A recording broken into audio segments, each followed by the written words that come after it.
Bon, ok.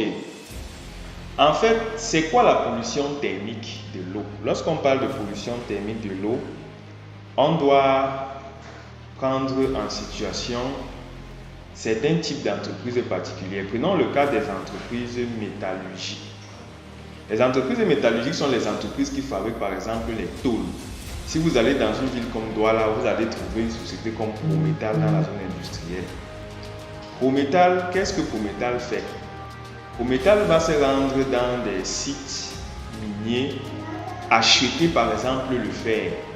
Le fer, on trouve le fer dans le sol comme vous avez les pierres, les rochers.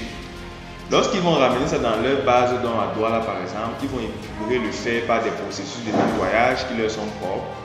Ensuite, ils vont chauffer le fer là et le faire fondre, que ce soit le fer ou l'aluminium, jusqu'à ce que ça devienne liquide. Tout le monde sait que quand on chauffe un métal, il peut devenir comme l'eau. Maintenant, qu'est-ce qu'ils vont faire? C'est qu'ils vont mouler le fer. Quand vous voyez par exemple les tôles ondulées, les tôles qu'on met sur la toiture, là, c'est l'aluminium par exemple, pour la plupart. On va donc prendre l'aluminium là, qui est un métal, on chauffe ça, ça devient liquide, et on fait exactement comme quand on fait un gâteau. On a un moule où on verse le liquide. Le liquide prend donc une forme en fonction du moule, et on doit maintenant refroidir ça. Généralement, on va donc utiliser l'eau.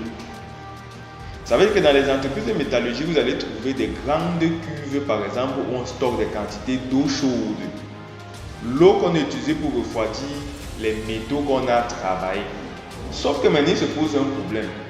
Est-ce que toutes les entreprises métallurgiques, par exemple, ont la capacité de stocker des grandes quantités d'eau chaude? Point d'interrogation. Ça veut dire qu'ils peuvent se retrouver en train de déverser ces eaux chaudes dans les cours d'eau environnants. Supposons que Prometal ou une entreprise X est située à côté d'un cours d'eau chaude. S'ils ne font pas attention, bien s'ils réalisent des mauvaises pratiques, ils peuvent déverser l'eau chaude dans le cours d'eau à côté. Là, on va parler de pollution thermique. La pollution thermique, c'est quoi? Ça veut dire que naturellement, le cours d'eau en question a une température. Supposons que le cours d'eau est à 15 degrés quand c'est normal, sans qu'il y ait de pollution extérieure. Le fait qu'on apporte une eau peut-être qui chauffait à 200 degrés qu'on verse dans le cours d'eau, la température moyenne du cours d'eau peut passer de 15 degrés à disons 18 degrés. Si un poisson qui vivait là était habitué à résister à 15 degrés, à vivre normal à 15 degrés, à 18 degrés il peut mourir ou bien il peut partir. Ça veut dire que le cours d'eau va mourir à cause de l'augmentation de la température. Soit les plantes qui sont là ne vont pas supporter les nouvelles températures, elles meurent. Les poissons n'ont plus de quoi se nourrir, ou alors les poissons eux-mêmes ne supportent pas la température en question et sont obligés de se déplacer pour aller soit en amont, soit en aval. Ça signifie que dans ce contexte-là, on va parler de pollution thermique de l'eau.